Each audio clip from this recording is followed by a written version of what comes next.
You are listening to 90.3 WHPC, the voice of Nassau Community College, and now on YouTube.com.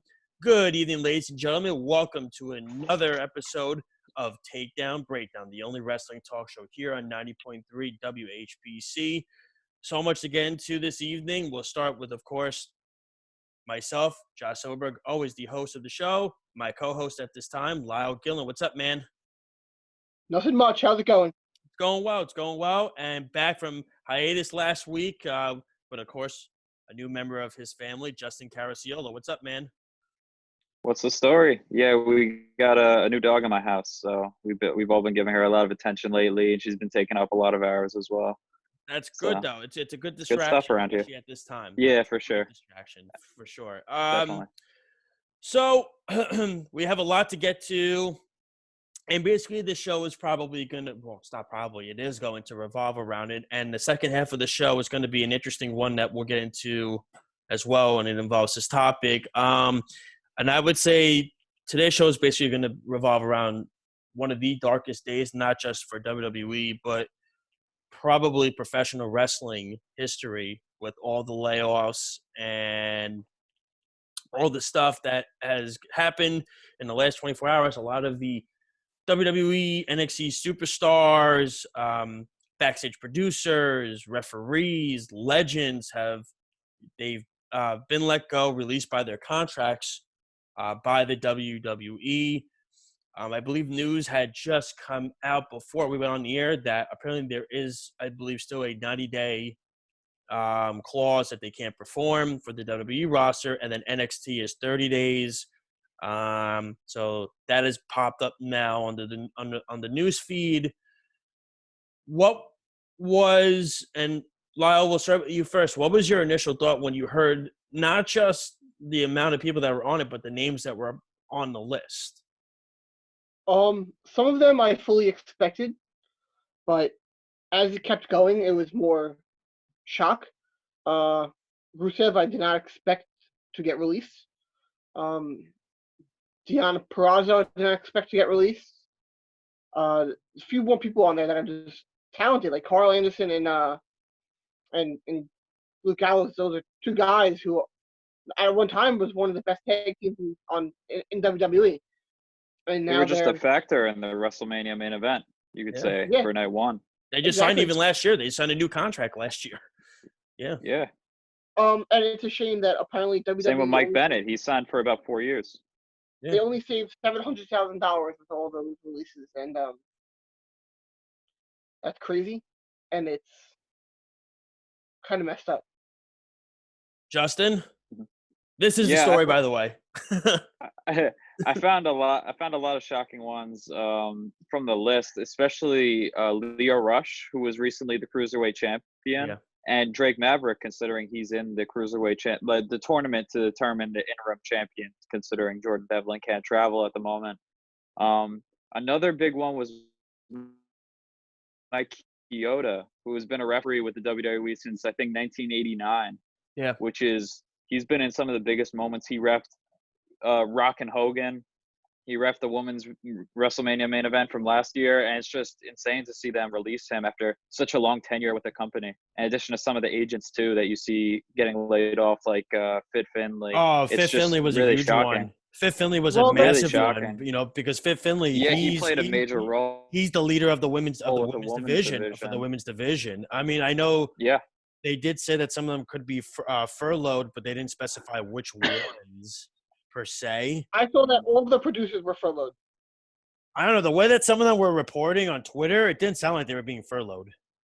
Some of them sounded like they were done. They're not getting paid temporarily, so. No, I mean, with furlough, obviously, they're not getting paid what their salary is. They're still getting paid, obviously, through unemployment. No, you get paid nothing. With furloughed? When you get furloughed, you sit at home and get nothing. And you still have a job, but you don't get paid. Yes. Well, like I said, I mean, the point is,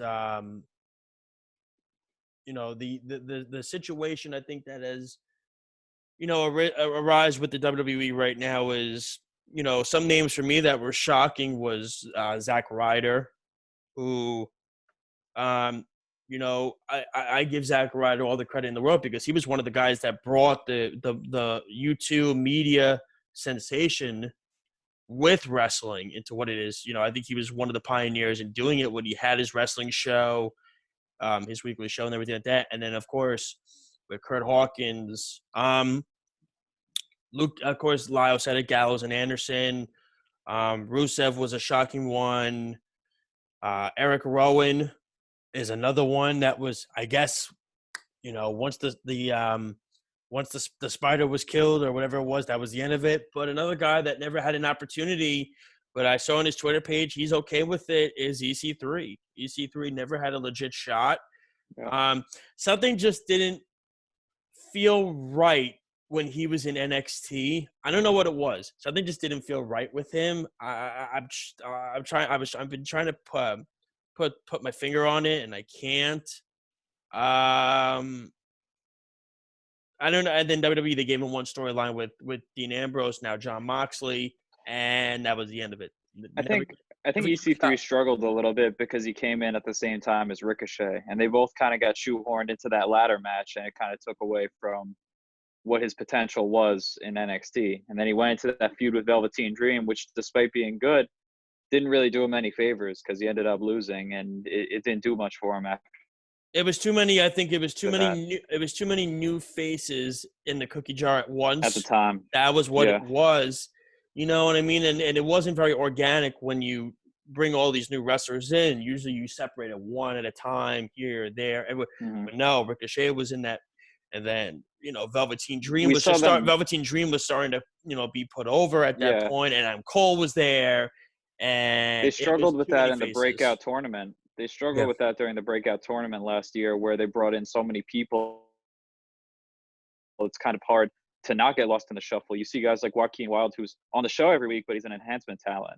And Jonah Rock, who hasn't been on NXT for several weeks. ACH is already gone. The only one who's really prospered from that tournament, you could say, is Cameron Grimes. I guess Isaiah Swerve Scott. Swerve has been good, but he's been kind of a little bit of a pushover, I believe, the last few weeks. But he is, I mean, and then Dexter Loomis just debuted again. Well, re-debuted. That was his re-debut. He's a fascinating one. He's an interesting guy. I mean, very interesting. He fits. I think he fits his character really perfectly. Yeah, he fits his. I remember him from Impact too, and he fits his character. He's supposed to be like a creepy kind of character, Yeah, it's a good name for him. Like I remember from the TV show his Dexter, entrance it's kind of similar. Crazy. Like it's very bizarre and very off-putting, which I think is perfect for the character he's. Yeah, I agree. Trying to go for. Yeah, for sure. I think he came from a place where he was a top star, and then he comes in and it's a completely different type of everything. He's not getting the same type of TV time. He's not getting the same type of matches. It's just. Well, he was also in NXT before that. He was Derek Bateman. Yes, but he wasn't the same type of guy when he was in Impact. He was not at all. So that was a complete. He was completely different when he came back, and he was. It was. I think it just took him time to adjust to not being the top guy, and he never had a chance to adjust. So I personally think he should go back to Impact. I don't think he should. I don't think there's anywhere else for him to really succeed. Well, we'll get into that. I think that's a good move for him. Yeah, I mean, that's a good move for him. We'll get into all that in the second half. I've even said Ring of Honor could even be a nice place for him as a mid-card guy. I mean, be in the championship title reign for that one because they need more superstars in ROH right now. I think he's a name. I think he'd work really well with Joe Hendry, who's over in Ring of Honor right now. So, they're both very similar, so I could see them maybe being thrust into a tag team. I mean, at first, originally, you would think maybe even AEW at one point to work with MJF and to do maybe a little faction, but I don't know. He's just too big. I think he's just too big of a name to just be put on Impact. He's too big. I mean, his name is just too popular. I think you need to keep him with Drake Maverick. I think the money is with them two together. They were awesome in Impact together. When they were with Dixie Carter. When they were with Dixie Carter, they was phenomenal. That was great stuff. That was despite Dixie Carter ruining the show. Say that again? I don't know why. Lyle, we didn't hear you. What'd you say? I don't know why they didn't try that in WWE when they had them both there. I agree. They had both of them. Yeah. I mean, it's just that's something that, of course, I mean, and they're best friends in real life.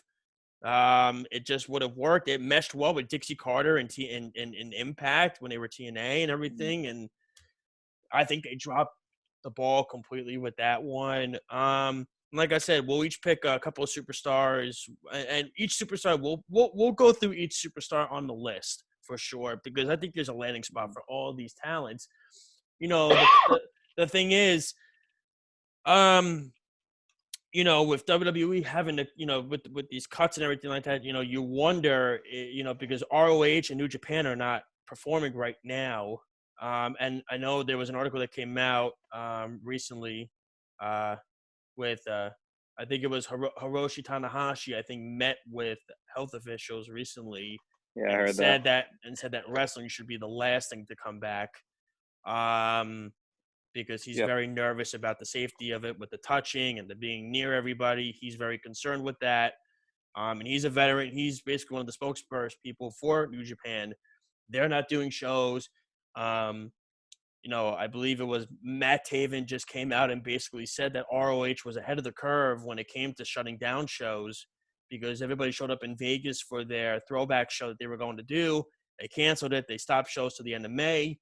I was disappointed that show got canceled. Oh, They had me a really good too. They had a lineup for great that show. card. They did. I mean, it was awesome. And ever since Marty Scurll's really become the head of that, there was a meeting that came out.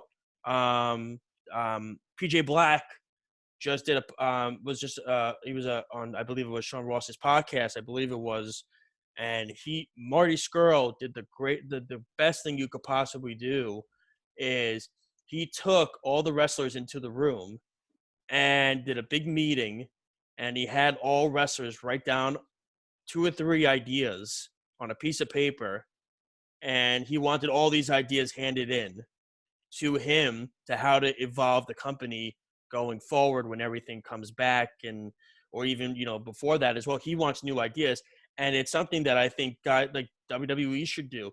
They should take ideas from some superstars like Marty Scurll did, and PJ Black said there were about 120 to 140 ideas on these lists that Marty really loved.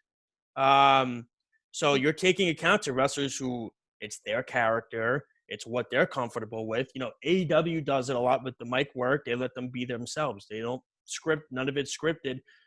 You wonder if that would maybe help adjust WWE in taking some of these wrestlers' ideas going forward, possibly, and Vince not taking control of everything. Obviously, he'll never do that, Vince McMahon, because he's Vince McMahon. But I just thought it was great. I wanted to bring it up because I thought it was a great idea by Marty Scurll, and I think Marty's done a great job as ROH so far.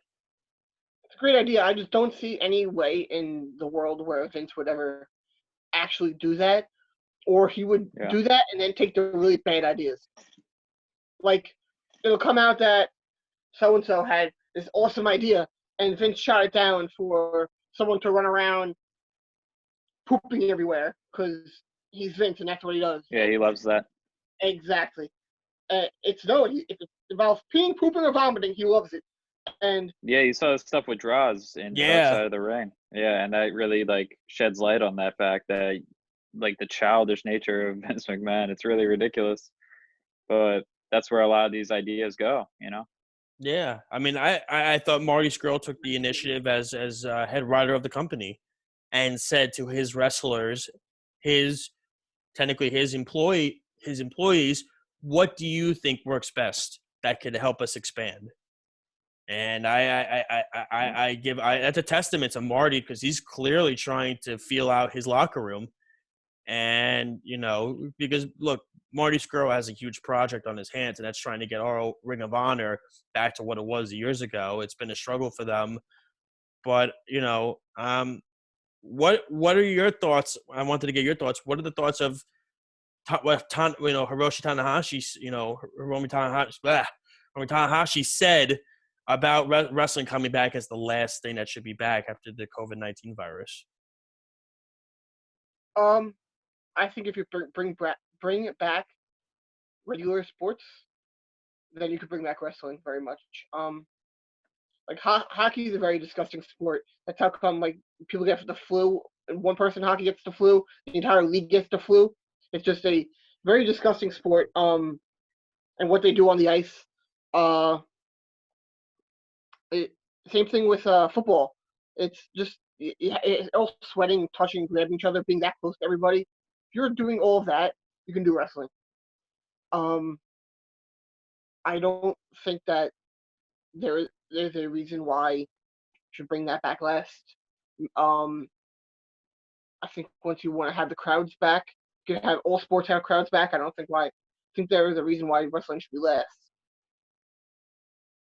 Well, I Yeah, mean, technically selfishly, I wrestling feel like isn't last because wrestling is should come happening back. right now. Sorry, Justin. I'm saying the wrestling's happening right No, it's now. okay. But yeah. Actually, that's what Hiroshi You're Tanahashi right said. about He that. said that should come back last. No, I know that. What I think he meant was by maybe with probably he's saying that like New Japan and that should come back last. Well, yeah, the situation's definitely very different over in Asia than it is over here. With wrestling and all sporting events, I guess you could say. Selfishly, I'd like to see wrestling come back with everything else, but I think there is a point in there that it's a lot of physical contact, but similar to what Lyle was saying, like hockey and football aren't sports that are played typically over in Asia, but those sports involve a lot more people than wrestling, because where the most people interact in a wrestling ring is, well, it would be in the locker room. It wouldn't be in the ring, because typically it's either 1, 2, or 3 people, like a referee and 2 people in the ring, or a tag team match. There's 5 people in the ring. Whereas these other sporting games, there's more people on the field interacting with each other than there would be in a wrestling match. All right, and again, you're listening to It's not until they 90.3. get back to the locker room. No, of course. And again, you're listening to 90.3 WHBC, the voice of Nassau Community College.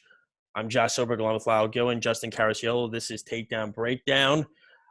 Really quick, we have about 10 more minutes before we go to break here. So we're going to get to the other stuff in the second half. We're going to pick and choose from the list of those that were released as well, where we think they would end up best. Some we might agree on, some we might not, but that's okay. It's a nice debate. I wanted to get really your thoughts quick on 2 things. Just basically, I want to get your thoughts on the end of the shows last night. NXT with the debut of now Killian, I believe, did I say it right, Justin?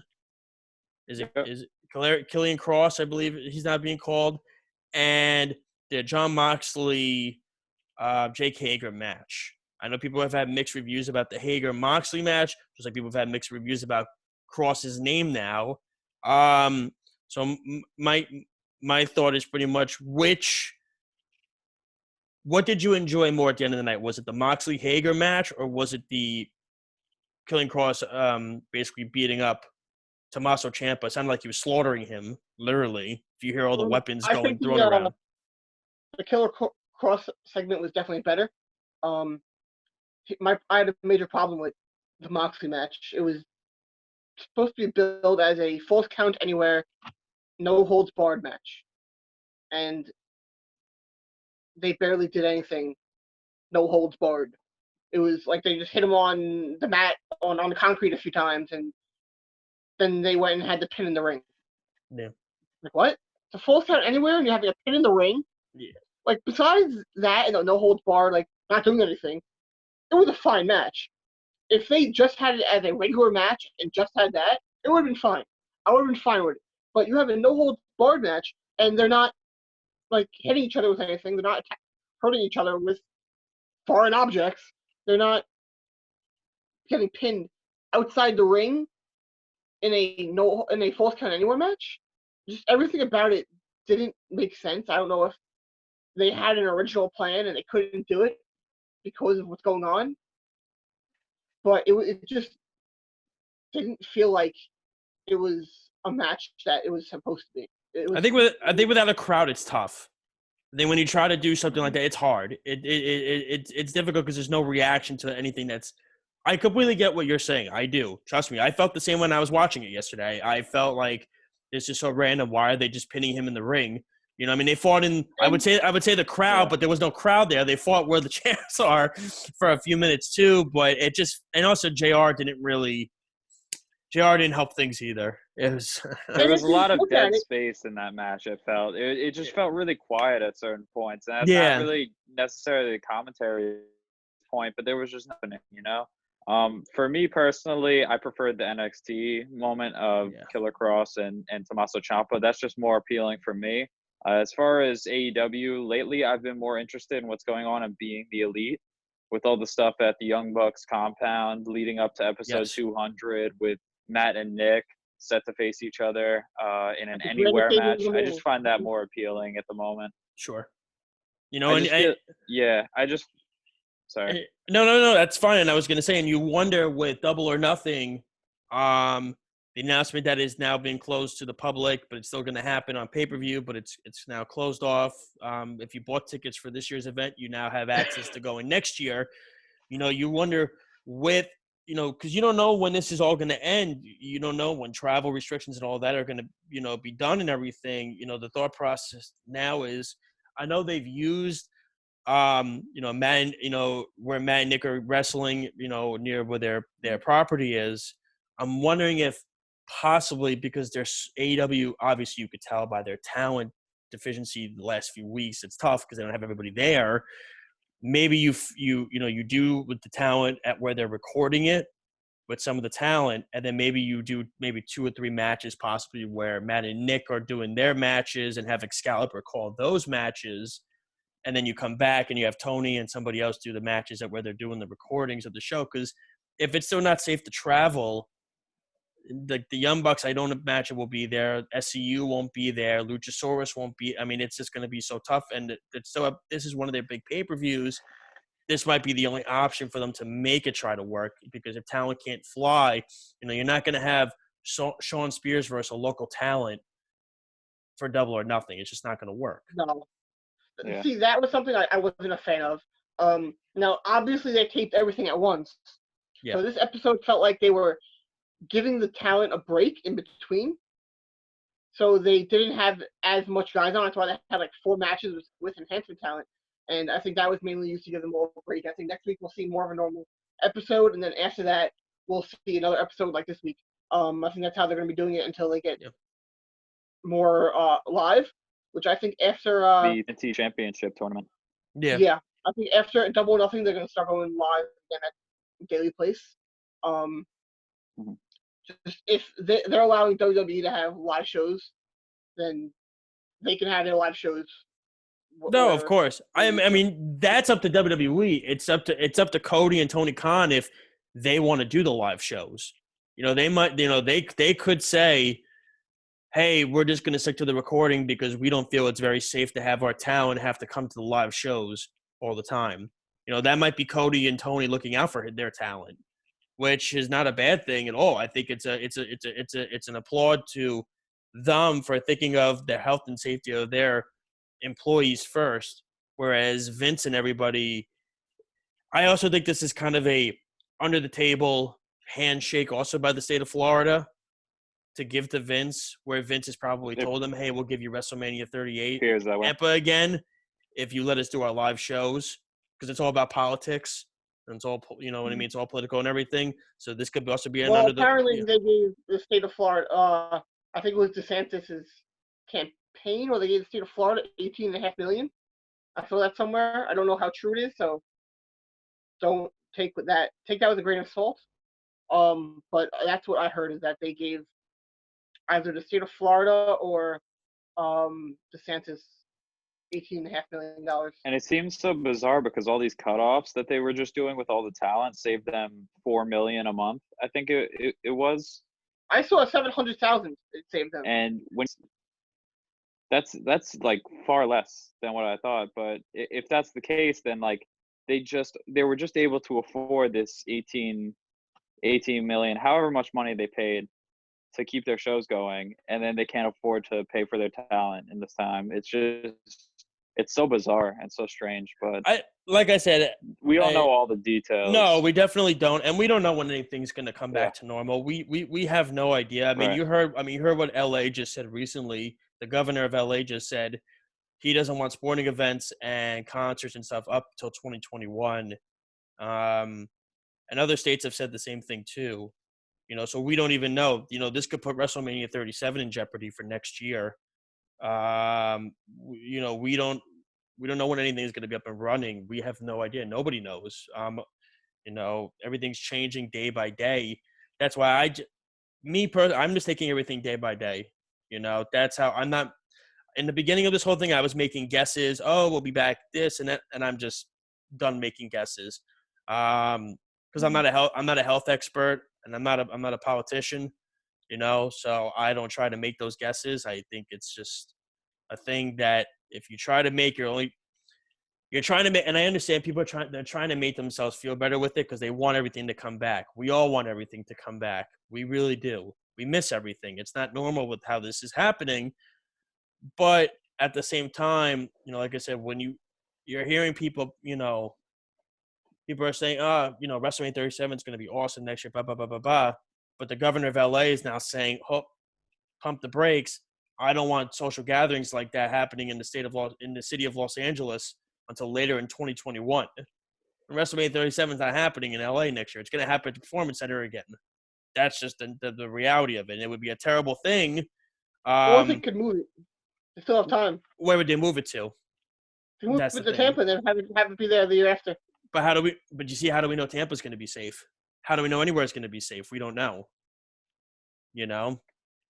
That's the thing. We if you're the WWE, say for example, you move it to Tampa, there's a second wave that hits. Then what do you do? Then it's like, now we're stuck. Year, apparently. What'd you That's say? what they're saying. It could happen every year. It could become a yearly thing. Yeah, it could become a yearly thing. At that point, it'll be like the flu, where we will. Some people over time, not immediately, maybe like 10 years, most people will have some type of immunity to it. No, I mean, they said 12 to 18 months. They're saying 12 to 18 months of vaccine. That's what Anthony Fauci is saying. Then they're gonna need a new vaccine every year. Well, I mean, we'll see. Change. Well, of course, but I mean, it's been the same flu shot every year. They've never changed that really. So, I mean, no, I believe they do because it's a different strain of the flu every year, and it won't work. Again, don't want to get into this because it's a whole thing, but pretty much like I said, if LA gives a no-go for WrestleMania next year, I would imagine it's going to have to be in a Performance Center again. We're a long ways off from that.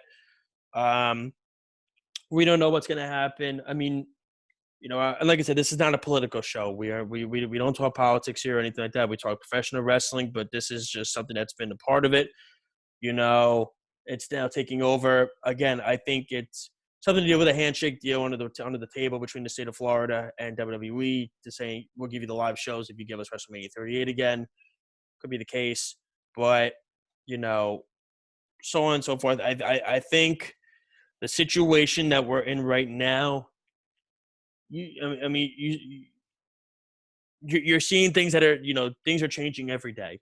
Things are just drastically changing every day. I mean, this was definitely not supposed to be how Killer Cross was supposed to debut. It was definitely not. It was definitely not going to be him coming up from Tommaso Ciampa up from behind and suplexing him.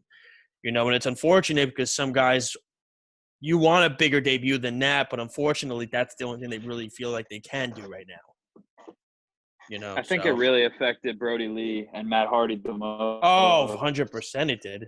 Yeah. Because they were supposed to have big moments, and then that was the first week that there was no crowd there. For sure. Absolutely. Well, all right. I think that Matt Hardy's segment was so good because there was no crowd. You wouldn't have had Vanguard 1 coming down. You would have got spotted. They wouldn't have been able to do that. So much it wouldn't have been able to do with his segment if they had a crowd on his debut. All right, guys. Teleporting.